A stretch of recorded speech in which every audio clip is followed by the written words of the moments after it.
میری جس دشمنی رکھی گئی ہے، جس طرح میرے سر کا جو ہے مٹاتا ہوتا تھا، کوئی آدمی تھے پاکستان میں جن کے سر کاٹے گئے، ایک کراچی کے شاہ الدین صاحب نے، تو اس حوالے سے وہ اپنی جگہ پر اختلاف ہے، لیکن اس حقیقت کا اعتراف کیے بغیر نہیں رہا جا سکتا پورے عالم اسلام میں یہ واحد مسلمان ملک ہے جس نے اپنی شریعت اپنے عقائد کے مطابق ایک مذہبی انقلاب برپا کیا، اور پورے عالم اسلام میں مذہبی سطح پر حکومت کی سطح پر فنڈامنٹلسٹ ہے، یا اس کا جو ہے تھوڑا سا وہ ہے سودان، لیکن اس کی اہمیت اس لیے کہ وہ کسی عوامی انقلاب سے نہیں بنا بلکہ ان کے فوجی انقلاب کی شکل بنی۔ اللہ اس میں استحقاق ہو، اس سے یقینی نتیجہ برابر ہو جائے، خبریں بھی اچھی آ رہی ہیں، لیکن میں جو دنیا کا جو پرسپیکٹو ہے اس کے حوالے سے عرض کر رہا ہوں کہ اس پہلو سے ایران ان کا ٹارگٹ ہے، ٹارگٹ نمبر 1 ایک خاص اعتبار سے، ٹارگٹ نمبر 1 ایک دوسرے اعتبار سے ہم کو بات کر رہے ہیں، چونکہ حکومت کی سطح پر فنڈامنٹلزم ہے اور وہ آیا ہے عوامی انقلاب کے نتیجے، پھر ان کے پاس دیش کی دولت ہے، اس کے خلاف اکنامک سینکشنز بھی ہو جائے تو اگر لیبیا بھی ہو سکتا ہے تو 12 وہ بھی کھڑا ہوگا، اور نقشہ وہ دنیا کو دکھا چکا ہے کہ لڑانے ممونے کو شاباش، یہ نقشہ دکھا چکا ہے۔ یہ ہے ایران۔ نمبر پاکستان 400 برس کی تجدیدی مساعی کا امین امانتدار، پورے ہندوستان میں مجدد چشانی رحمۃ اللہ علیہ، شاہ ولی اللہ دہلوی رحمۃ اللہ علیہ، سید احمد بریلوی رحمۃ اللہ علیہ، ان کا جہاد، پھر 20ویں صدی عیسوی میں یا 14ویں صدی ہجری میں علامہ اقبال جیسا مفکر، مولانا مودودی جیسا مصنف، مولانا الیاس جیسا مبلغ، شیخ الہند جیسا مجاہد حریت، پورے عالم اسلام میں ان کا پیرلل کوئی نہیں۔ یہ 400 سال کی تاریخ، اس کی امانت اور اس کے نتیجے میں یہاں کے مڈل کلاس کے فنڈامنٹلزم کا ایک نیوکلیس ہے۔ اگر حکومت کی سطح پر کوئی کوشش نہیں ہو سکی، بلکہ اب پسپائی ہو رہی ہے، اب پیچھے ہٹ رہے ہیں، وہ ان سیاسی جو بھی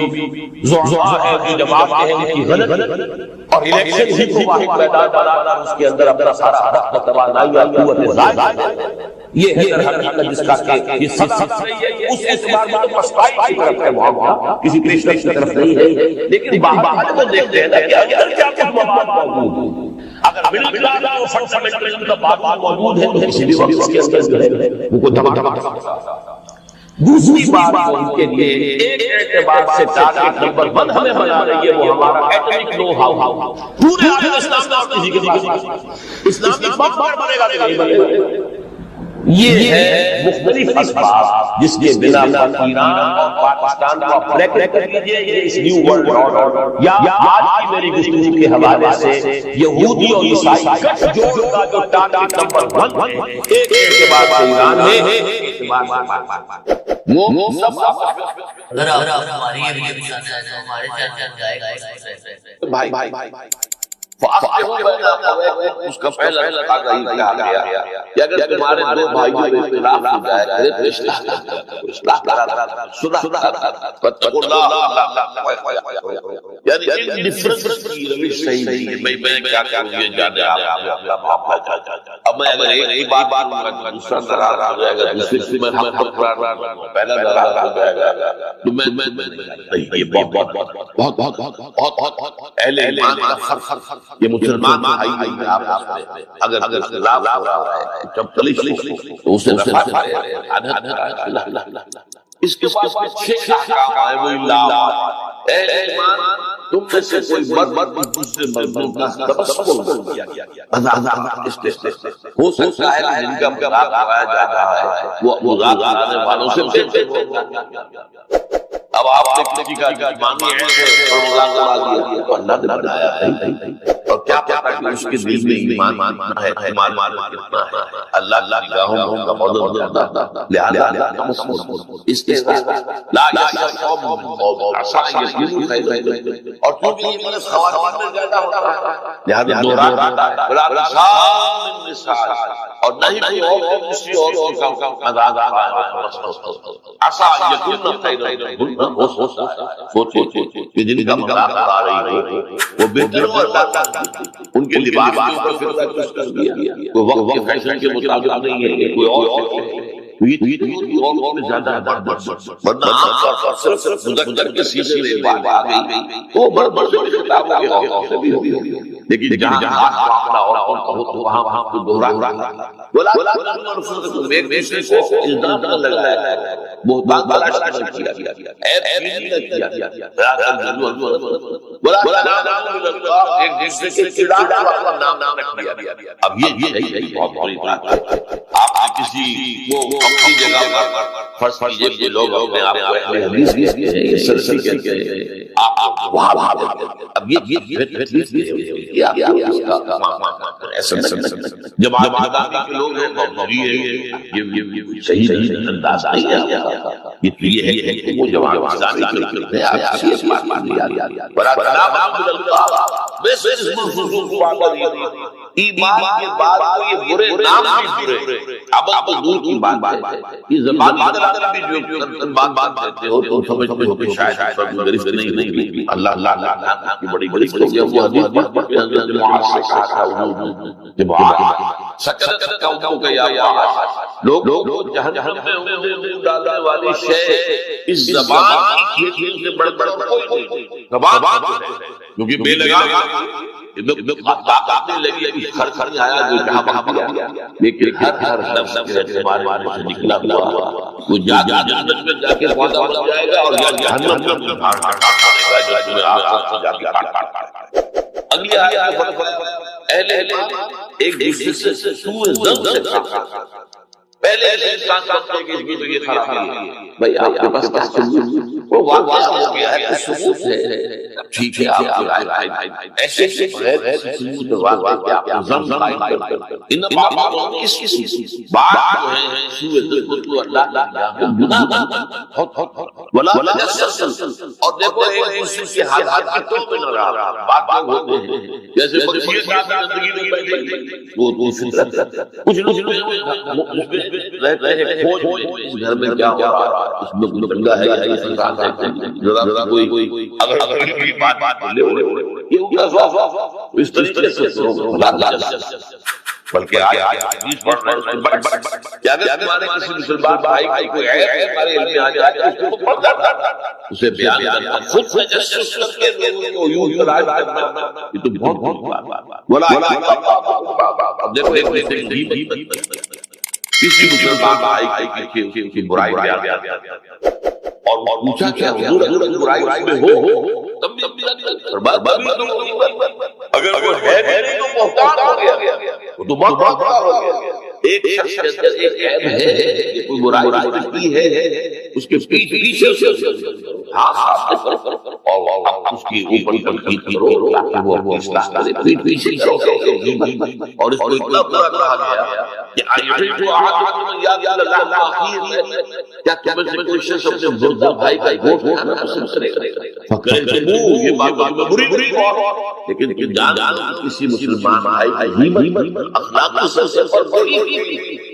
جو کسی مسلمان بھائی کا گوشت کھانا، کیوں اس کے ذکر آیت میں مناسبت جو مردہ ہے اس کو دفاع کر سکتا، آپ جانتے کیا بولتے ہو رہا ہے، کوئی دفاع نہیں کر سکتا، اسی طرح جو شخص موجود نہیں ہے وہ اپنا دفاع کر سکتا، وہ موجود ہوتا تو کہتا بھائی نہیں آپ یہ بات میں نے نہیں کی ہے، یہ بات میں نے نہیں کی ہے، اس کا یہ دفاع جب وہ ہے وہ اپنی عزت کا دفاع کرتا جیسے وہ مردہ ہے وہ اپنے جسم کا دفاع کرتا۔ یہ آپ نے بتایا یہ قرآن ہے، اس سے ہمارے قلب میں ترتیب گئی ہے لا الہ الا یہ دنیا کی حقیقت کیا ہے، ومن حیات الدنیا الا متاع الغرور، اصل زندگی تو اس میں ہم ہوا ہے، ہم نے سمجھ لیا کہ زندگی ہے اسی کے لیے محنت و شام اسی کے مستقبل کی فکر ہے، لیکن اصل زندگی باقی ایک جائز ہے جو آئے گا وہ معاملہ حدیث میں بڑی قوالت کے ساتھ ہے اور اس میں کافی چیزیں بھی ہیں، بعض دوسرے سے کچھ مختلف اس میں رہنے کو بارہ مطابقت پیدا کرنی پڑتی ہے. میں نے جہاں جہاں تک کوشش کی ہے کہ میں پہنچا ہوں لیکن ابھی میں اسے بیان نہیں کر رہا ہوں. بارہ دجالی فتنے کی خبریں موجود ہیں بہت سی مختصر، اور اس سورت کا پڑھنا جو ہے بہت مفید ہے. اس کی وضاحت کا دجالی فتنہ بھی علوم سے کیا تعلق ہے وہ اس دورہ ترجمہ دوران کے اس کے دوران بھی آپ کو معلوم ہو جائے گا. لیکن جو خاص بڑی مباحث خاص طور پر یہ کہ ایک ہمارے بہت بڑے عالم ہندوستان میں صدی کے آغاز مولانا مناظر حسن گیلانی انہوں نے اس میں باقاعدہ کتاب لکھی ہے، آپ کو مل جائے گی بازار اصحاب کے جو معاملہ صورت کے مباحث. میں نے اس کو اپنی ایک تقریب کے اندر کسی کتاب میں سورہ کہف کے مضامین کا خلاصہ بیان کیا تھا جس کا عنوان ہے دنیا کی حقیقت. ظاہر بات ہے تفاصیل زیادہ ہیں وہ میرے لیے نہیں ہے اس دورہ ترجمہ کے دوران بیان کیا. اور خبردار کرتے لوگوں کو جنہوں نے کہا کہ میں نے بیٹا پایا. یہ ساری دجالیت جو ہے جڑ جڑ مسیحیت جو موجودہ مسیحیت ہے جو حقیقت میں مسیحیت ہے یہ پالیزم جس کی بنیاد اس پر کہ اللہ کا بیٹا بنا دیا حضرت مسیح علیہ السلام اور ان کا سارا بنا دیا تمام جو بھی مانتے ہیں ان کے گناہ پیش کی معافی ہے ان گناہوں کی جو حضرت مسیح پر ایمان لے آیا. اور نمبر 3 شریعت ثابت ہے اور نمبر 4 سارا اختیار جو ہے خوف کے ہاتھ میں دیا گیا کہ تم جو چاہو جس چیز کو چاہو حلال کرو جس کو چاہو. ان چیزوں نے مل کر نفس مذہب کو اس قدر قابل نفرت سے بنا دیا کہ یورپ کے عوام کے نفس مذہب کے خلاف نفرت. چنانچہ اس کے بعد مسلمانوں کے زیر اثر وہاں پر علم پھیلا. ہسپانوی یونیورسٹیوں سے علوم اور فنون یہ فرانس اور جرمنی کے نوجوان آتے تھے اور وہاں آ کر وہ قرطبہ اور غرناطہ اور طریقہ کی یونیورسٹیوں سے پڑھ کر جاتے تھے. ان کے زیر اثر سے ایک ریفارمیشن اصلاح نصب اور ایک تحریک وہ تو اصل سے تحریک تھی. اس بات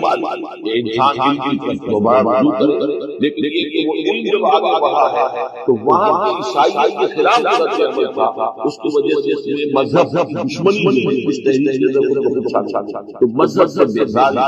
روحانیت کا انکار آخرت سے بے پرواہی اور انکار اور خدا ہے یا نہیں ہے اس سے کوئی تعلق نہیں. یہ جو تحریک کے اثرات بنے ہیں سارے یہ اسی غلط کا یہ اثرات نتائج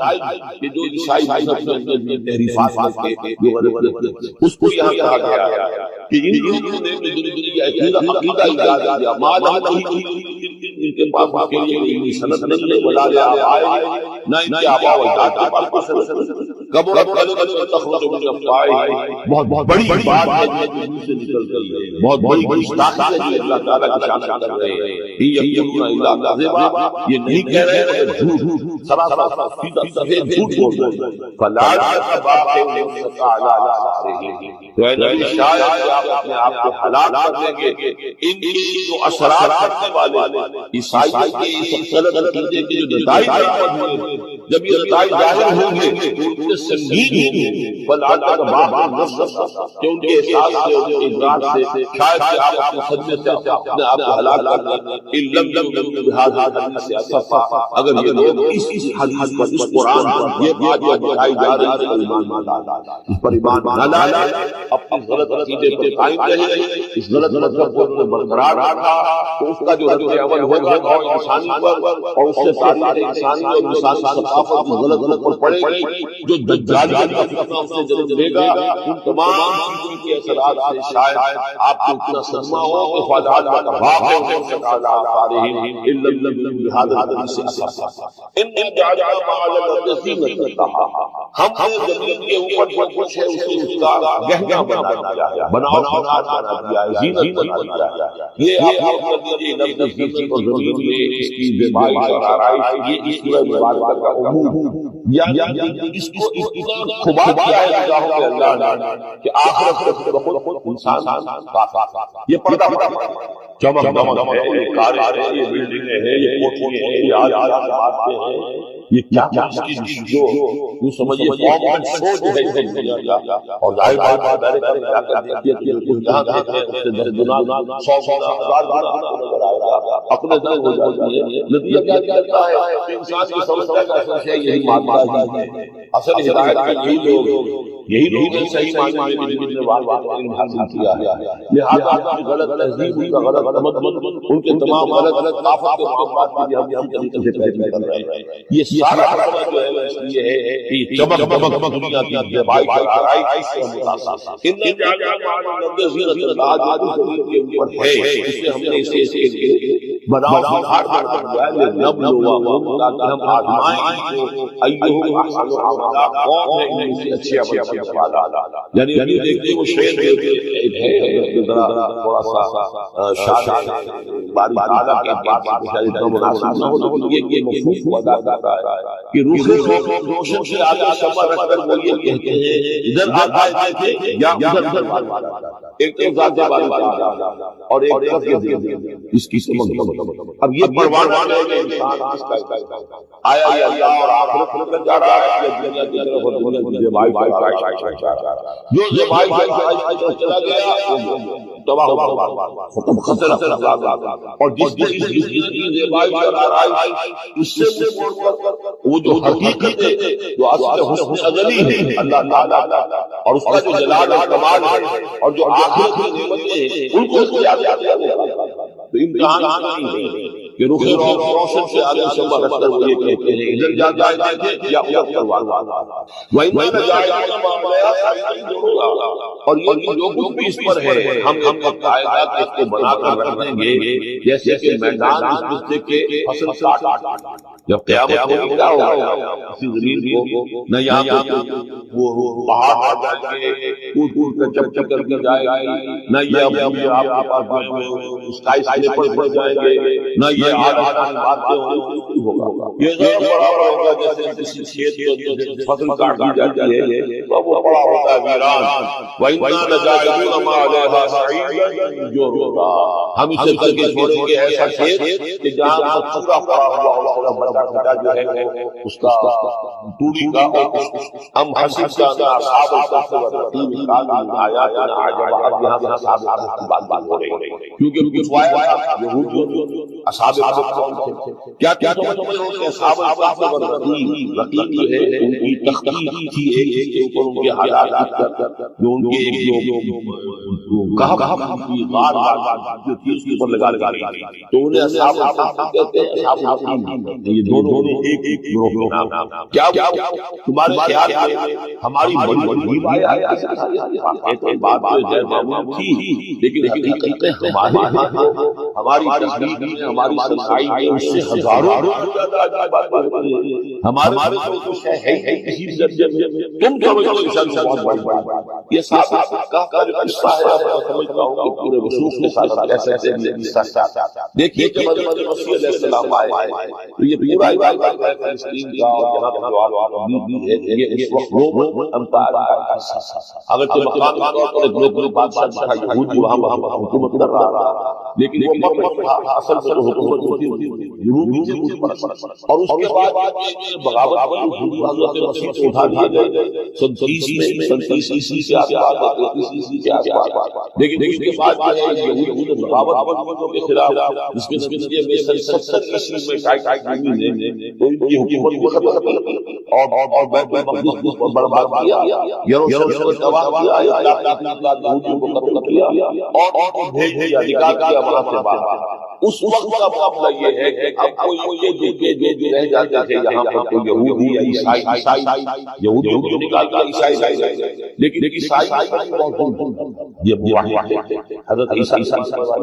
وہ بت پرست تھے اس زمانے میں بادشاہ قادسیت یا دقیانوس کو کہتے ہیں اس کے زمانے میں کچھ جو عیسائی تھے حضرت عیسیٰ کو ایمان مانتے آج کے عیسائیوں کو کیا کہتے ہیں جو نصارہ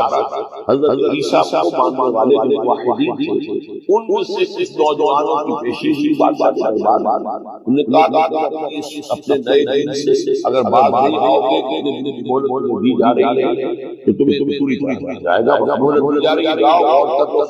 ان لوگوں نے آپ سوچا کہ اب نہ تو ہم ہمارے یہ مقابلہ کر سکتے چلو کسی غار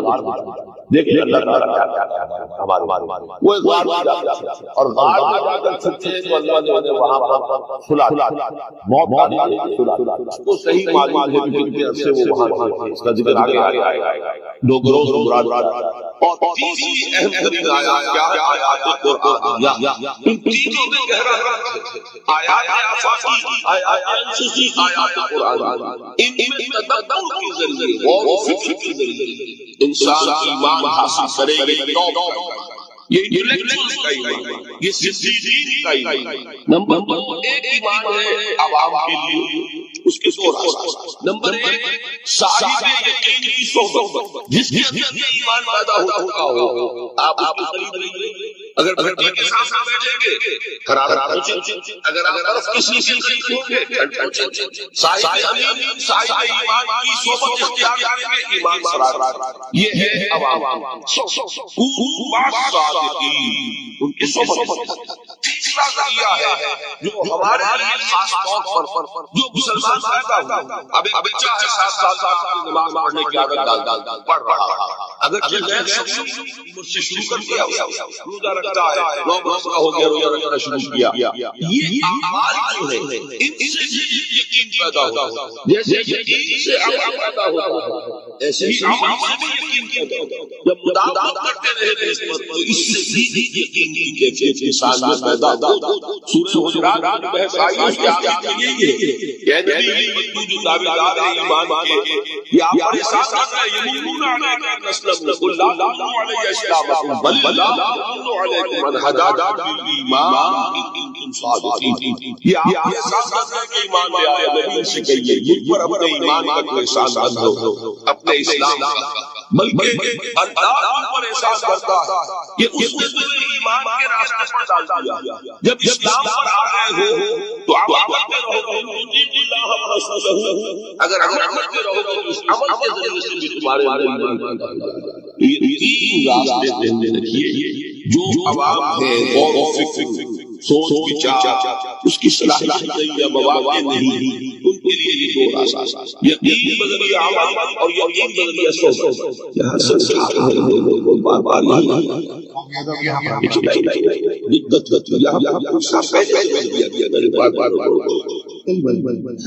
تو ایک ایمان ہے انٹلیکچوئل کا، صدیقین کا، جو قرآن کہتا ہے اولو الالباب الذین یعقلون ان فی خلق السماوات والارض واختلاف اللیل والنہار لآیات لأولی الالباب. ہوش مندوں کے لیے، عقل مندوں کے لیے، غور کرنے والوں کے لیے، اصحاب دانش و بینش کے لیے ہماری کائنات میں ہماری مشاہد ہے. اور ہمیں پہچان، خود اپنے اور ہمیں پہچان، اور ہماری آیات جو ہے ہمارے کلام کی، اس کی آیات جو ہیں ان میں کوئی ایمان بچا بسا ہوا ہے. ان پر غور نظر کرو. قرآن میں غور نظر ہے مرد مسلمان. یہ ہے ٹاپ کا ایمان، یہ ہے اصل وہ ایمان، یہ جو مطلوب ہے. اب باقی جو ہے ان کے قریب ایمان حاصل کر لیا، اور جو اعمال اللہ نے بتائے ہیں ان پر عمل کرتے رہے. اب اس کی بات رفائی نفاق سے کیسے بچا جائے، اس کے لیے بھی 3 عمل. پہلے 2 چیزیں وہ ہیں کہ جو سورہ منافقون ہی کے کسی شروع میں بیان ہے. پریونشن کیسے، بچنے کیسے، دوا اللہ یا الذین آمنوا لا تلہکم اموالکم ولا اولادکم عن ذکر اللہ ومن یفعل ذلک فاولئک هم الخاسرون. دل غفلت میں مت آنے، دل غافل ہوگا شیطان کا ڈیرا بن جائے گا. وہ دوا میں ذکر میں البتہ یہ ذہن میں رکھیے کہ دوا میں ذکر کیا ہے، اس میں مبالغہ ہے. جو سب سے بڑا ذکر ہے اس کو بھولے ہوئے ہیں، اور جو تیسرے چوتھے نمبر کا ذکر ہے اس کو سمجھ میں آئے کہ بس یہی ذکر ہے. سب سے بڑا ذکر مجسم ذکر قرآن، الذکر انا نحن نزلنا الذکر وانا له لحافظون. وہ الذکر کون سا ہے؟ قرآن. اسی کو فرمایا میں نے وعد سنائی تھی کہ لوگ تنزیہ کہتے ہیں، یا ایھا الذین نزل علیہ الذکر انک لمجنون. حضور سے مخاطب ہو کہتے ہیں فلاں جس کے اوپر کہ اس کے خیال کے مطابق ذکر نازل ہوا ہے، ہم تو تمہیں پاگل سمجھتے ہیں. وہاں کیا ہے الذکر؟ تو معنی کیا ہوا؟ انا انزلنا الیک الذکر لتبین للناس ما نزل الیہم. یہ الذکر، تو اس سے بڑا ذکر کوئی نہیں. تلاوت قرآن، تدبر قرآن، غور و فکر قرآن کا. قرآن کو یاد کرنا، اس پر میرا کتاب کا مسلمان قرآن مجید اب تو یہاں سب سے کتاب موجود نہیں ہے اور پاکستان کے ممالک کے ہر شہر بڑی انشاءاللہ نمبر ذکر کیا اقیم الصلاۃ لذکری نماز قائم میری یاد یہ وہ ہے اور یہ سب سے اہم ہے یہ سورہ فاتحہ پڑھی قرآن شریف چایا یہ رکوع جو ہے کیا اپنے وجود سے اللہ کی عظمت کو تسلیم پھر آپ سمجھیں گے کہ آپ ذکر ہے کہ وجود سے آپ اللہ کی عظمت کو اور تیسری چیز ہے مسنون دعائیں اور مسنون اذکار جو حضور سے ساتھ ہمارے فلاں چیز بتائیے ہم تو پڑھتے چلے جا رہے ہیں نہ قرآن سے نہ